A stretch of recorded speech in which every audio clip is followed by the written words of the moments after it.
A millionaire forced his son to marry a garbage collector to teach him a lesson. On the wedding day, the millionaire was shocked by what the garbage collector asked him for in return. The roar of a powerful engine echoed through the busy streets of downtown. Benjamin, who was only 30 years old, was the rightful heir to the city's largest real estate venture, a company founded by his father, Christopher. Benjamin drove his red sports car as if he owned the world. His brown eyes, hidden behind expensive sunglasses, barely bothered to glance at the pedestrians who scrambled out of the way, frightened. His impeccable Italian suit and gold watch screamed wealth and arrogance. As he sped up, ignoring the traffic lights, an arrogant thought crossed his mind. These poor people should thank me for bringing a bit of class to this run-down neighborhood. I don't understand why my father insists on keeping business here. We should tear everything down and build something worthwhile, he thought. Evelyn, a young woman of 25 years with hands calloused from hard work, was pushing her recycling cart along the narrow sidewalk. Her eyes, determined yet tired, scanned the ground for recyclable materials. Her simple, torn and worn-out clothes were a sharp contrast to the luxury displayed by Benjamin. Focused on her task and worried about her sick grandmother's health, Evelyn did not notice the speeding sports car approaching. She stepped into the street just as Benjamin turned the corner, distracted by his latest generation phone. If I don't make enough money this week, how will I buy Grandma's medicine? I can't let her suffer. She's all I have left in this world, Evelyn thought anxiously. She was trying to do everything she could to care for her sick grandmother, but the lack of financial resources seemed increasingly difficult to manage. The sharp screech of tires on asphalt made Evelyn jump back, her heart racing in her chest.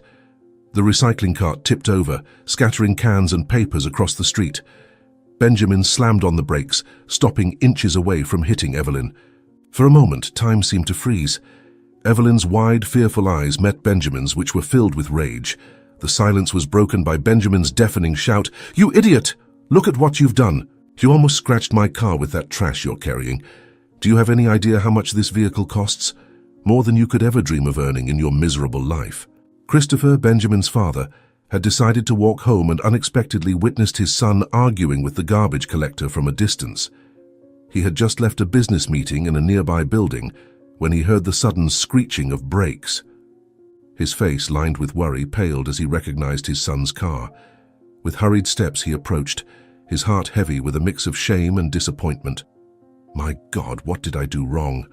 How can my own son be so cruel? This is not the upbringing his mother and I gave him. I need to do something before it is too late, Christopher thought bitterly as he rushed to reach his son and stop him from doing something even worse. Blinded by rage, Benjamin got out of the car, slamming the door hard. His face was red and a vein throbbed on his forehead as he advanced menacingly toward Evelyn. The young woman, still trembling, tried to gather her scattered belongings but stopped when she saw the fury in Benjamin's eyes. You almost dirtied my car with those filthy clothes and that pile of trash you carry. I should sue you for emotional and material damages. People like you should be swept off the streets of this city.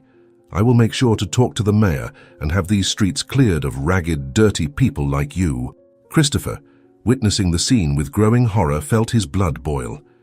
He quickly moved forward, his imposing figure casting a shadow over Benjamin and Evelyn. His usually composed face was twisted in disgust and shame. With a swift movement, he grabbed Benjamin's arm, forcing him to turn and face him. Christopher's eyes, normally kind, now burned with an intensity that made Benjamin involuntarily step back. That is enough, Benjamin. How dare you speak to another human being like that? Have you completely lost your mind? Christopher's voice thundered, echoing down the street and drawing the attention of passers-by. Benjamin, momentarily stunned by his father's sudden appearance, quickly regained his arrogant posture. He pulled away from Christopher's grip, adjusting his expensive suit as if it had been contaminated. His eyes flashed with anger and defiance. Father, you do not understand. This person almost destroyed my car. She has no right to be here getting in the way of decent people like us. Why are you defending someone like her? He responded. Christopher felt a wave of nausea as he heard his son's words. He looked at Evelyn, who stood there, shocked and trembling, still surrounded by the scattered remnants of her dignity. Turning back to Benjamin, Christopher could barely believe the words coming from his son. Decent people? You think your behavior is that of a decent person? Look at yourself, Benjamin. Really look at what you have become. A man who despises others based on their social status is not a real man, he argued. Feeling cornered, Benjamin resorted to the only defense he knew: attack. He gestured violently in Evelyn's direction, his face twisted into a mask of contempt. "How do you want me to respect this? Someone who lives off the garbage of others? Father, we built an empire. We cannot mix with this kind of people. They are the reason our neighborhoods are falling apart. If it were up to me, they would all be removed from the city." Christopher closed his eyes for a moment, as if Benjamin's words were physical blows. When he opened them again, there was a steely determination in his gaze. He stepped closer to Benjamin, determined to show his son that he was wrong. "Listen carefully, Benjamin, because I will only say this once. Your attitude disgusts me. You have become exactly the kind of person your mother and I have always despised. Arrogant, cruel, and completely blind to the value of human life." "This woman is a human being," Christopher responded, his voice low but loaded with authority. Then he turned to Evelyn. "What is your name, my dear?" he asked gently. Evelyn, still in shock, replied, "My name is Evelyn Allen, sir," she said, her voice trembling. "I am Christopher Evelyn. Forgive me for my son's rude behavior. I promise I will do everything I can to make sure he never treats people like this again. I will make Benjamin understand how to treat others," he promised. Benjamin tried to interrupt, but Christopher raised his hand, silencing him. "No, you will listen to me now. I made a mistake in your upbringing, and it is time to correct it. From now on, you have a choice to make." The air around them seemed charged with tension. Evelyn, momentarily forgotten, watched the scene with a mix of fear and fascination. Christopher continued, his voice gaining strength. "You will marry this young woman, Evelyn, and you will learn what humility and compassion are. You will live as she lives, work as she works, and maybe, just maybe, you will learn the true value of people." "Or—" Benjamin, incredulous, interrupted. "Or what, Father? You cannot be serious." Christopher looked at him with unwavering firmness. "Or you will be disinherited completely. No access to a single penny of the family fortune, no car, no apartment, nothing. The choice is yours." A heavy silence fell over them. Benjamin looked from his father to Evelyn, his face a mixture of shock, anger, and for the first time fear. Then slowly, a disdainful smile began to form on Benjamin's lips. He laughed, a cold, humorless sound that made Evelyn shudder. "You really think you can blackmail me like this, Father? Marry this?" He pointed at Evelyn with disdain. "I would rather live on the street than lower myself to this level. You cannot be serious. It must be a bluff." Christopher held his steady gaze, his determination evident in every line of his face. "It is not a bluff, Benjamin. It is a promise. You have 24 hours to decide. Marriage or disinheritance.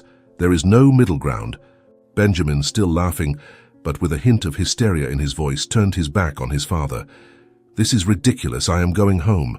When you come to your senses, call me." He walked toward his car, stopping only to cast one last look of disdain at Evelyn.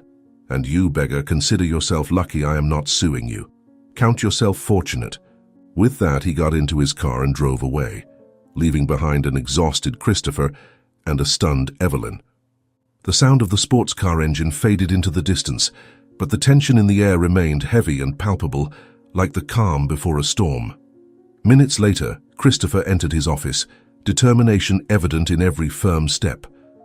He walked directly to the phone, dialing the number of his legal team with tense fingers. As he waited for the connection, his eyes wandered around the room, settling on the family photos that adorned the walls, memories of happier times that now felt distant and unreal. The voice of the chief lawyer finally sounded on the other end of the line, and Christopher wasted no time on formalities. "I need you to prepare the documents immediately. I want the threat of disinheriting Benjamin to be legally binding. He has 30 days to marry Evelyn Allen or he loses everything." His voice did not waver, but his grip on the phone tightened enough to turn his knuckles white. "And add a secret clause, something that forces him to truly live this experience, not just pretend for convenience." The lawyer hesitated for a moment before responding. "Sir, are you sure about this? It is quite a drastic measure." Christopher closed his eyes, the weight of fatigue and disappointment pressing down on him. It is necessary. My son needs to learn a lesson before it is too late. While Christopher discussed the legal details, Benjamin burst through the office door, his face a mask of fury and disbelief. He had returned, unable to believe that his father would go through with the threat. His eyes narrowed as he saw Christopher on the phone, and he moved forward, gesturing violently. "Father, you cannot be serious. This is madness," Benjamin shouted, his voice echoing off the office walls. "You are really going to throw away years of hard work for our family because of some random garbage collector?" Christopher covered the mouthpiece of the phone, staring at his son with a mixture of sadness and determination. "Benjamin, it is exactly this attitude that makes me see why this is necessary. You need to learn the value of people beyond money." Realizing that the situation was more serious than he had thought, Benjamin changed tactics. His face softened and he approached Christopher with an almost pleading expression. "Father, please, let's talk about this. I understand that you want me to be more compassionate, but there are other ways. We can make donations, create charity programs. It does not have to be like this." Christopher studied his son, searching for signs of sincerity in his eyes. For a moment he hesitated. Could it be that Benjamin was truly willing to change? But then he remembered the scene on the street, the cruel disdain in his son's voice, and his resolve hardened. "No, Benjamin, words are not enough this time. You need to live, feel, experience. It is the only way you will truly understand." Christopher turned his attention back to the phone.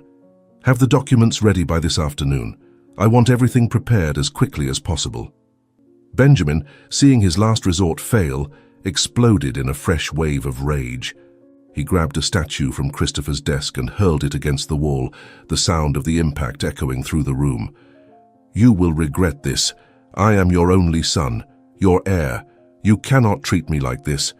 The sudden violence made Christopher rise abruptly, the phone falling from his hand. He stared at Benjamin, the disappointment clear in his eyes. "It is exactly because you are my son that I am doing this. I cannot let you become the monster I see in front of me." The words hit Benjamin like a physical blow. He stepped back, momentarily speechless. Christopher felt a sharp pain in his chest, the tension of the moment finally taking its toll. He raised his hand to his heart, his breathing becoming labored. "Father?" Benjamin's voice changed, the fear replacing the anger as he saw Christopher stagger. "Father, what is wrong?" Christopher tried to respond, but the words would not come. His vision darkened at the edges, and he felt his legs give out. The last sound he heard before losing consciousness was Benjamin's panicked shout for help. After that, everything happened too quickly. Christopher was rushed to the hospital in an ambulance. The hours dragged on like an eternity in the sterile hospital corridor. Benjamin, still dressed in his now wrinkled suit, paced back and forth, his earlier arrogance completely replaced by a genuine and palpable concern. The smell of antiseptic and the constant sound of heart monitors in the background only heightened his anxiety.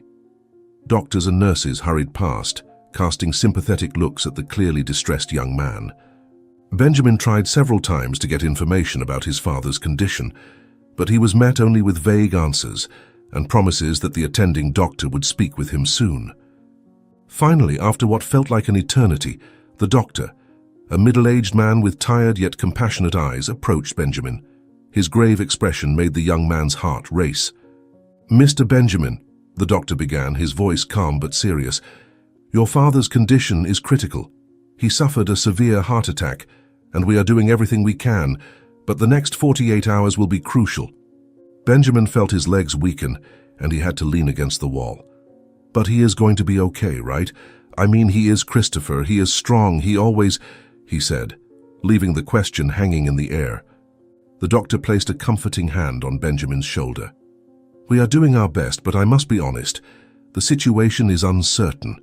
Your father is in the intensive care unit, and we will need to monitor him closely. I suggest you prepare yourself for all possible outcomes." The doctor's words hit Benjamin like a punch to the stomach. For the first time in his life, he felt completely powerless.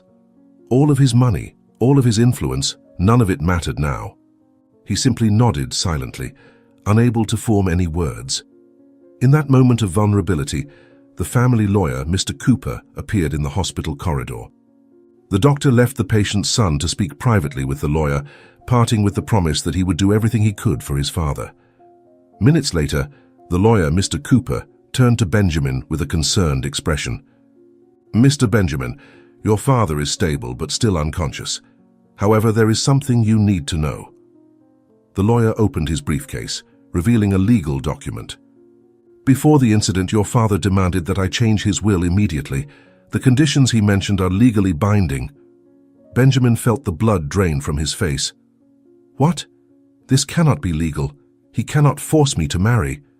Mr. Cooper adjusted his glasses, his voice firm. "I'm afraid he can. You have 30 days to marry Miss Evelyn, or you will lose all rights to your inheritance. This includes your position in the company, your bank accounts, properties, everything." Benjamin sank into the chair, his mind spinning with the implications. "This is a nightmare. There has to be a way around this." The lawyer hesitated, then continued. "There is not. If you do not marry her, you will lose the right to your inheritance and will no longer be able to manage the family businesses. I'm sure your father will recover, but I suggest you do what he asks, as you will not even be able to hold your position if you do not comply with what is in the will," the lawyer responded, making it clear there was no room for negotiation.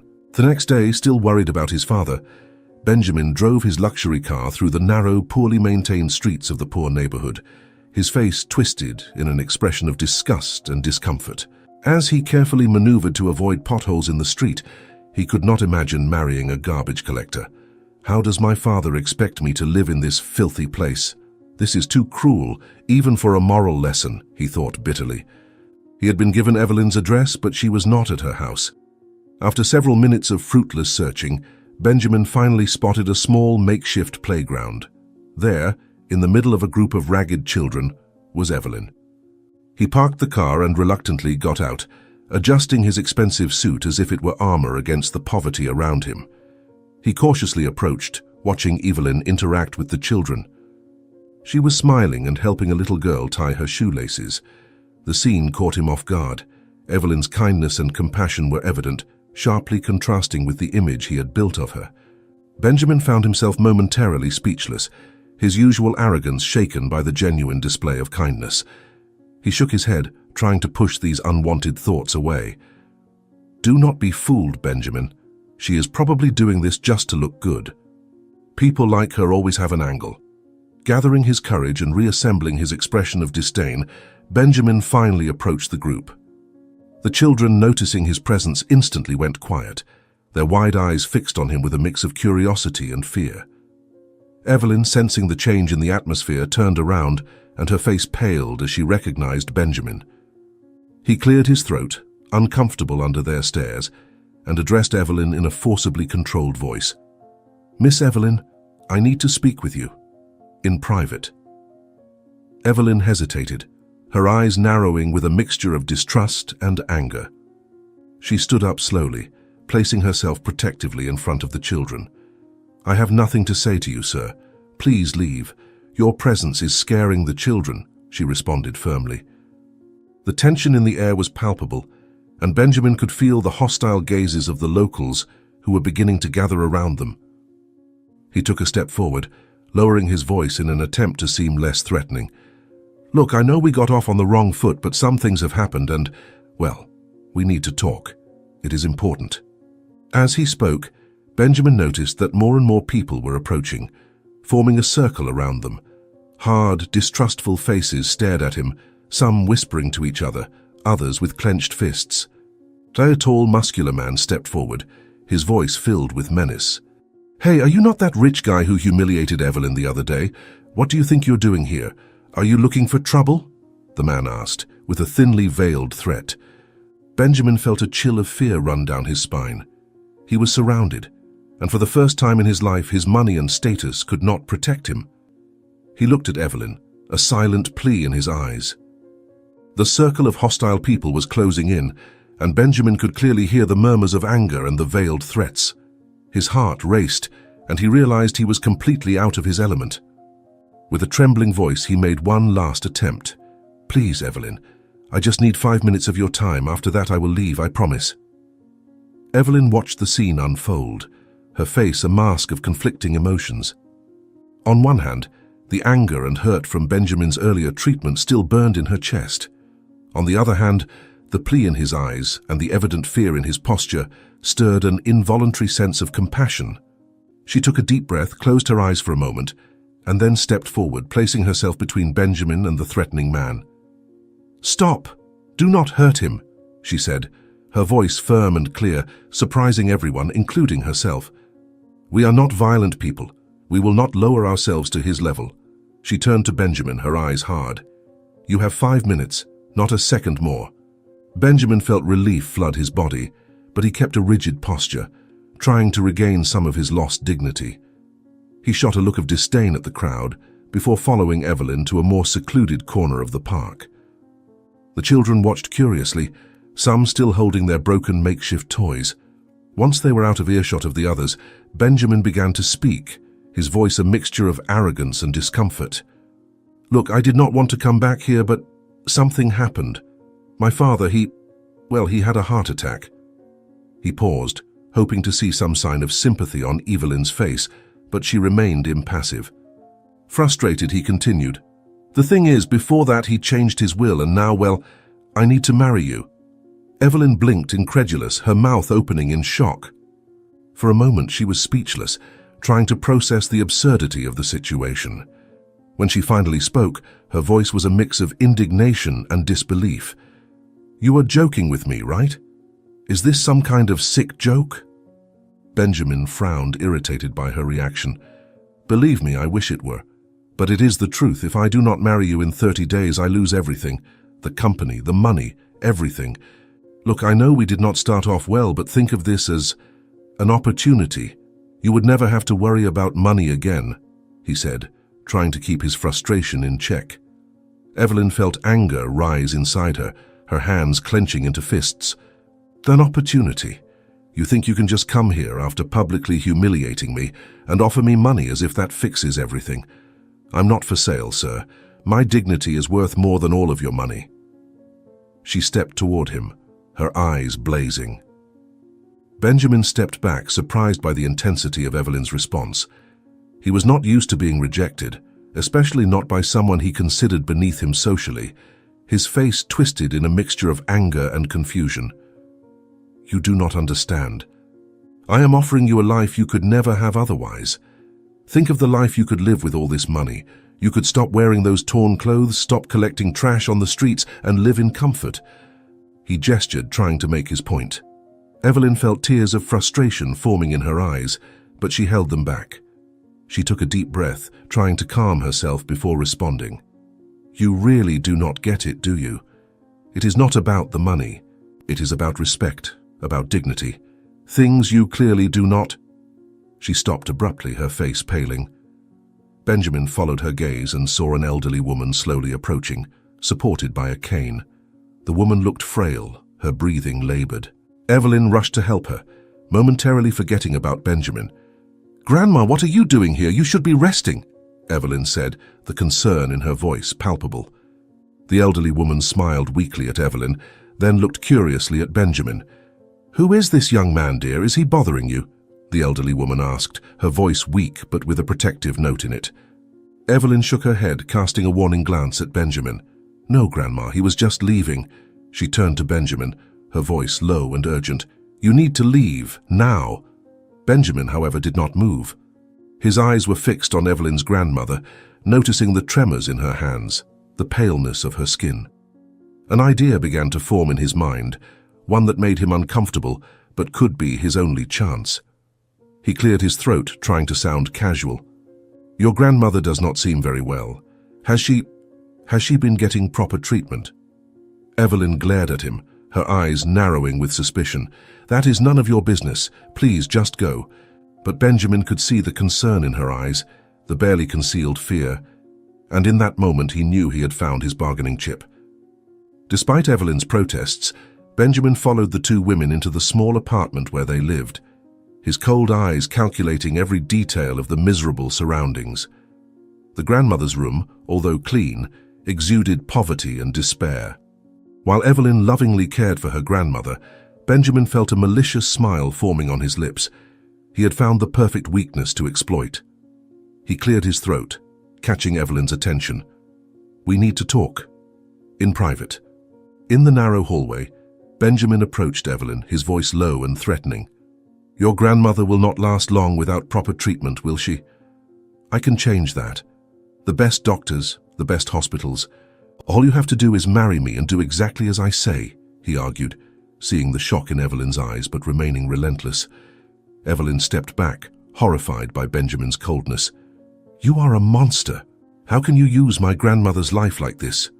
Benjamin smiled, a smile that did not reach his eyes. "I am not a monster. I am a businessman, and this is the best deal you're going to get. Your grandmother lives and you... well, you do what I say." Evelyn felt the crushing weight of the decision. She looked toward the room where her grandmother lay, fragile and sick, and felt tears burn in her eyes. She turned to Benjamin, defeated. "If I agree, do you swear you will save my grandmother? She is my only family. If you want me to marry you, I need your guarantee that you will save her." Benjamin was shocked. Evelyn could have asked for something luxurious, a fortune, but the only thing she asked for was to save her grandmother. After recovering from the shock, he nodded, his eyes gleaming with cruel satisfaction. "Of course. She will have the best treatment money can buy, and you, my dear, will be the perfect obedient wife." Evelyn closed her eyes, feeling as though she was selling her soul to the devil. "I agree, but know that every moment of this marriage, I will hate you with every fiber of my being." Benjamin laughed softly, a cold sound that made Evelyn shiver. Hate, love. What difference does it make? The important thing is that you will do exactly what I want. As they explained the situation to Evelyn's grandmother, Benjamin was already planning how he would use this marriage for his own selfish purposes. Not only would he save his inheritance, but he would also gain a tool to manipulate and control. At that very moment, on the other side of the city, in a hospital room, Christopher awoke from his coma. His eyes opened, slowly focusing on the room around him. With surprising strength, he grabbed the arm of the nearby doctor, his voice hoarse but determined. "Benjamin, the wedding. I need to see it happen." What Christopher did not know was that his plan to teach his son a lesson was about to turn into something far more sinister and dangerous than he could ever have imagined. Weeks later, the church hall was decorated with expensive flowers and elaborate arrangements, a stark contrast to the bride waiting in the back. Evelyn nervously adjusted her worn-out dress, the mended seams and faded fabric, a deliberate choice for this day. Her hands trembled slightly as she touched the simple necklace her grandmother had given her, the only accessory she had chosen to wear. Outside, she could hear the buzz of the wealthy and influential guests, all eager to witness the unusual wedding of Benjamin, one of the richest men in the city. Evelyn closed her eyes, taking a deep breath to calm her nerves. "I am doing this for Grandma. She has already received treatment and is out of danger. I just need to fulfill my part of the deal and endure until the end," she whispered to herself. Benjamin waited at the altar, his immaculate suit sharply contrasting with his pale and tense face. His eyes restlessly scanned the crowd, lingering momentarily on his father, Christopher, sitting in the front row. The unexpected presence of Christopher, recently out of the hospital, added an extra layer of pressure to an already tense situation. His father had been released from the hospital only a short time ago, but he would need continued medical care due to his fragile health. Benjamin adjusted his tie, feeling it tighten like a noose around his throat. His thoughts were a whirlwind of future plans and manipulations, but also of growing fear. What if she backs out at the last moment? My whole plan will fall apart, he thought, his heart racing at the possibility. The wedding march began to play, and all heads turned toward the entrance of the church. Evelyn appeared walking down the aisle alone. Her steps were slow and measured, each one a battle between the urge to flee and the need to move forward. The shocked murmurs from the guests upon seeing her simple, worn and torn outfit instead of an elegant wedding gown were like needles in her ears, but she kept her chin up, her eyes fixed on Benjamin. Evelyn had chosen to wear her everyday clothes to teach Benjamin a lesson about respect for poorer people. He would marry her just as he had first seen her. As she passed Christopher, she noticed the look of surprise and what seemed like disgust on his face. Evelyn reached the altar, her heart pounding in her chest. She looked at Benjamin, seeing the mixture of discomfort and calculation in his eyes. "Remember why you are doing this. For Grandma, for her health. You can endure anything for her," she reminded herself. The priest began the ceremony, his voice echoing through the silent hall. Benjamin and Evelyn stood side by side, an invisible chasm between them. As the priest spoke of love and commitment, Evelyn let her mind wander to the past few weeks. Her grandmother's treatment, the best doctors, the expensive medications, all provided by Benjamin just as he had promised. She remembered the nights spent by her grandmother's bedside, watching her gradually improve, growing stronger day by day. The gratitude for this chance at healing was bitterly mixed with the hatred she felt for Benjamin and the situation she found herself in. Christopher watched intently from his seat, his eyes moving from Benjamin to Evelyn, an enigmatic expression on his face. He murmured to himself, "Maybe there is hope for him after all. Evelyn made an excellent choice of outfit to show my son that simple people, regardless of what they wear or have, deserve respect." Finally, the crucial moment arrived. The priest turned to Benjamin, asking the fateful question, "Benjamin, do you take Evelyn as your lawful wife to love and honor her, in sickness and in health, in wealth and in poverty, until death do you part?" Time seemed to freeze. Benjamin felt the weight of all eyes on him, especially his father's. His gaze moved over Evelyn, lingering on the worn and mended clothes she had chosen to wear. A flash of disgust crossed his face, quickly replaced by a mask of indifference. "How dare she show up like this? She is doing this on purpose to humiliate me," he thought, feeling a mixture of anger and revulsion. His eyes then met Evelyn's. Where he expected to see defiance, he saw only fear, a deep and palpable fear of being rejected right there at the altar, in front of everyone. For a brief moment, Benjamin hesitated. The vulnerability in her eyes caught him off guard, making him question his own intentions. But then he remembered his plan, the inheritance, everything that was at stake. Sadness and disappointment flooded Evelyn's face as she waited for his answer. This was no fairy tale and there would be no happy ending, but it was a choice they had both made, for very different reasons. In a firm voice, devoid of any genuine emotion, Benjamin finally answered, "I do." Minutes later, the reception hall glittered with luxury and opulence, a stark contrast to the bride's simplicity. Evelyn, still in her mended and simple attire, moved through the crowd like a ghost, disconnected from the lively conversations and the clinking of champagne glasses. Her eyes searched constantly for Benjamin, who was surrounded by executives and socialites. Finally, seeing an opening, she approached, her heart pounding in her chest. Benjamin saw her coming, barely able to hide his discomfort and irritation. "Benjamin," Evelyn began, her voice surprisingly steady, "I would like to thank you for the treatment you provided for my grandmother. She is recovering well." Evelyn paused, taking a deep breath before continuing. "But I also came to say goodbye. I cannot continue with this charade." With trembling hands, she held out an envelope to Benjamin. "Here is my explanation and my renunciation of any claim to your fortune." Benjamin took the envelope, confused and irritated. "What is this? Some kind of joke?" Evelyn looked him straight in the eyes, her voice filled with emotion.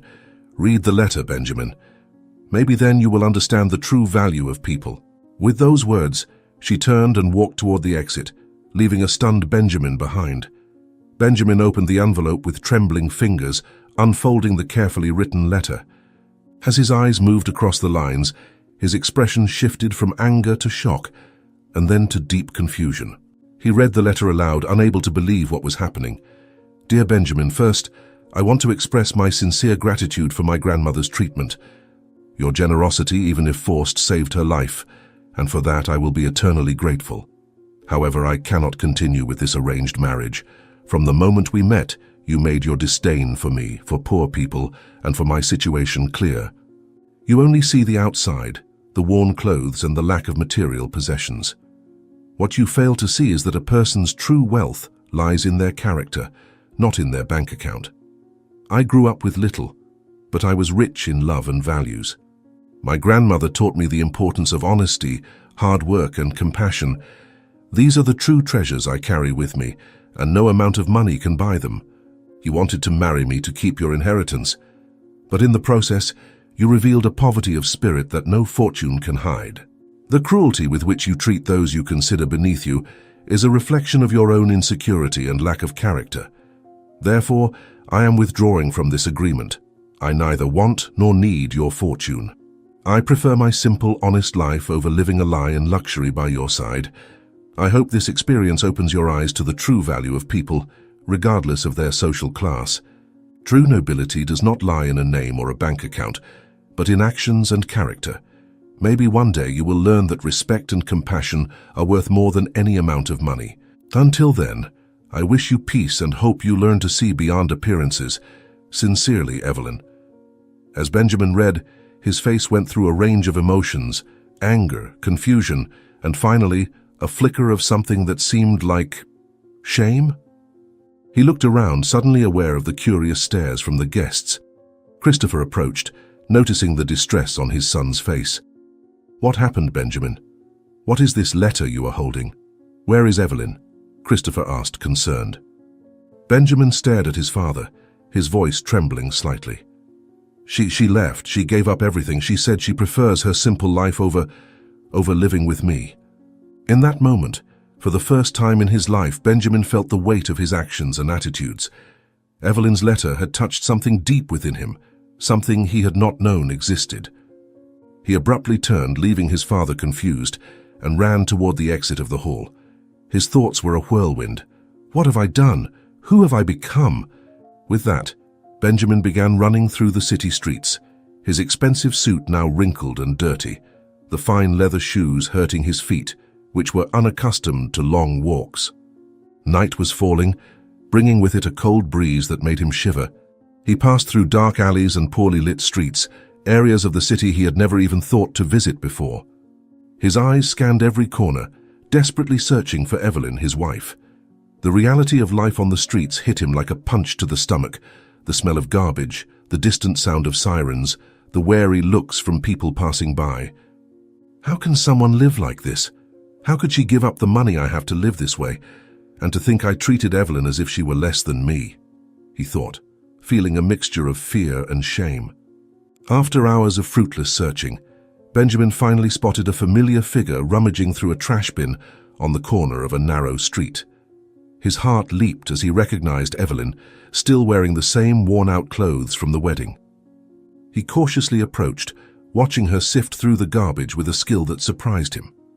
Evelyn found a half-eaten sandwich, and for a moment, Benjamin thought she might eat it immediately. To his astonishment, she turned and offered the sandwich to a homeless man sitting on the nearby sidewalk. The man accepted it with a grateful smile, and Evelyn continued her search, ignoring the sounds of her own stomach growling. Benjamin felt a wave of admiration and shame wash over him. She is hungry, yet she still thinks of others first, he reflected, feeling smaller than ever. Summoning all his courage, Benjamin approached Evelyn. She saw him and froze, her eyes widening in surprise at the sight of him before narrowing with suspicion. Before she could say anything, Benjamin spoke, his voice trembling with emotion. "Evelyn, I am sorry. For everything. You were right about me, about who I am. But I want to change, I want to understand, I want to see the world through your eyes. I do not want to be this way anymore. Your letter made me realize how misguided my values were. Can I help you continue collecting trash? Teach me how to do this, how to live as you live," he said, his voice firm. Evelyn stared at him for a long moment, searching his eyes for any sign of insincerity. Finally, she spoke, her voice a mix of exhaustion and skepticism. "Why should I believe you, Benjamin? You made it very clear what you think of people like me." Benjamin felt the weight of her words, but he did not back down. He took off his expensive jacket and tossed it into a nearby trash bin. Then he rolled up the sleeves of his shirt and crouched down beside Evelyn. "Because I am willing to learn, to change. You showed me who I am in that letter, and I do not want to be that person. So show me what your life is like, Evelyn. I want to understand, truly understand." With hesitation, Evelyn nodded and began to explain the process of sorting recyclable materials. Benjamin listened intently, his clumsy hands trying to mimic her precise movements. With each passing minute, a new understanding began to form in his mind. The work was hard, dirty, and often humiliating, with people passing by and casting looks of disdain. But Benjamin persisted, determined to prove his sincerity. After a few hours, his hands were dirty and scratched, his body aching. But a new light shone in his eyes. He turned to Evelyn, his voice filled with a newfound humility. "Evelyn, I know I do not deserve your forgiveness or your trust. But if you give me a chance, I would like to live a simple life by your side. Not for money or status, but to learn how to be a better person, like you. I want to make up for my mistakes and see the world as you see it. Would you take me back, not as a rich man, but as someone willing to learn and change?" Evelyn looked at Benjamin, her eyes reflecting a mix of emotions, surprise, skepticism, and a spark of hope. She observed his hands, now dirty and calloused, so different from the soft, well-cared-for hands she had known before. For a moment, she remained silent, weighing his words and actions. Finally, with a deep sigh, she spoke. "Benjamin, your words are nice, but words are easy. Living this life day after day is something entirely different. Do you really understand what you're asking for?" Benjamin nodded, his face showing a determination Evelyn had never seen before. "I know it won't be easy, Evelyn, but I am willing to face every challenge. I want to learn. I want to grow. I want to become the kind of person who deserves your respect." As they spoke, the night wore on, and Evelyn began to gather the recyclable materials they had collected. Benjamin, remembering the last time he had been at Evelyn's apartment, hesitantly asked, "Evelyn, I know I have no right to ask this, but may I go with you?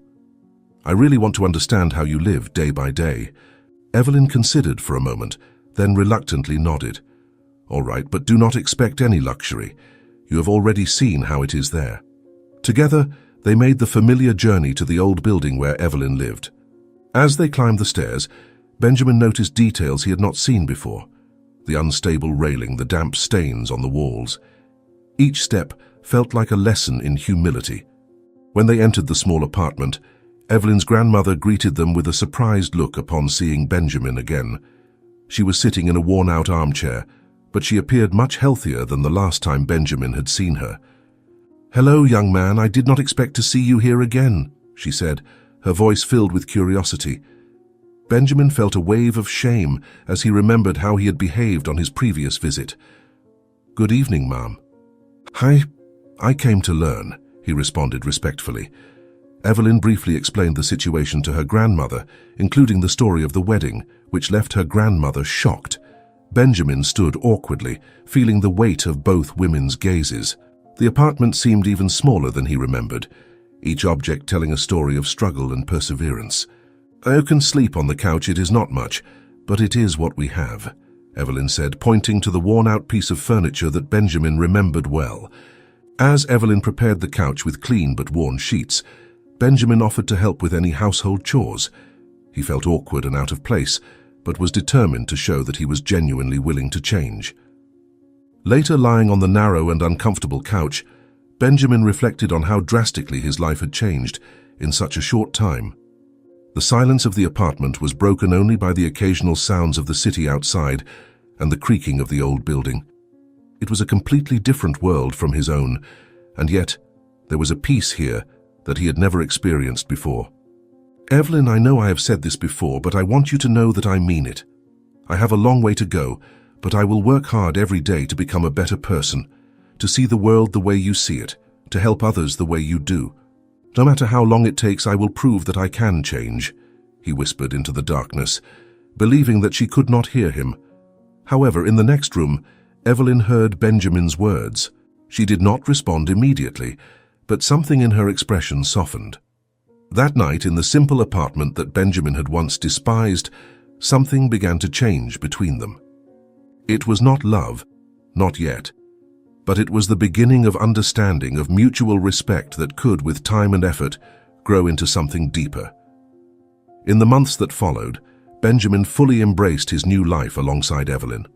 What had started as a lesson in humility turned into a journey of self-discovery and redemption. Benjamin learned to appreciate the small things in life, the taste of a simple meal shared, the satisfaction of a day's honest work, and the richness of genuine human connections. Evelyn, initially skeptical, saw the genuine change in Benjamin. She taught him how to manage money wisely, to find joy in simple things, and to connect with the community. Together they expanded the recycling project, creating jobs for people in need and promoting environmental awareness. Evelyn's grandmother, now recovered and full of life, became a maternal figure to Benjamin. Her life stories and wise advice helped him better understand the value of perseverance and compassion. She often joked that Benjamin was the grandson she never had, and he in turn found in her the familial affection he had always longed for. Christopher, seeing his son's transformation, also went through his own journey of self-discovery. Impressed by Benjamin's dedication to his new life, he decided to become more actively involved in his son's social projects. Father and son, once distant, now worked side by side to make a difference in the community. Benjamin used his business experience to turn the family's fortune into a force for good. He established a foundation dedicated to improving living conditions in poor neighborhoods, providing affordable housing, education, and employment opportunities. The foundation, once a symbol of corporate greed, became a model of social responsibility. 1 year after the fateful wedding day, Benjamin and Evelyn renewed their vows, this time by their own choice. The ceremony was simple, held at the community center they had helped build. Christopher, emotional, walked Evelyn down the aisle, while her grandmother watched with tears in her eyes. In the years that followed, Benjamin and Evelyn continued to live a modest life, but one rich in purpose and love. They had 2 children, raised to value people over material possessions. The children grew up knowing both the value of hard work and the importance of compassion and generosity. The neighborhood where they lived flourished thanks to the couple's continued efforts and the foundation. Parks were built, schools were renovated, and job training programs gave many new opportunities. Benjamin and Evelyn were well-known and loved figures in the community, always ready to listen, help, and inspire. Christopher moved closer to his son and daughter-in-law.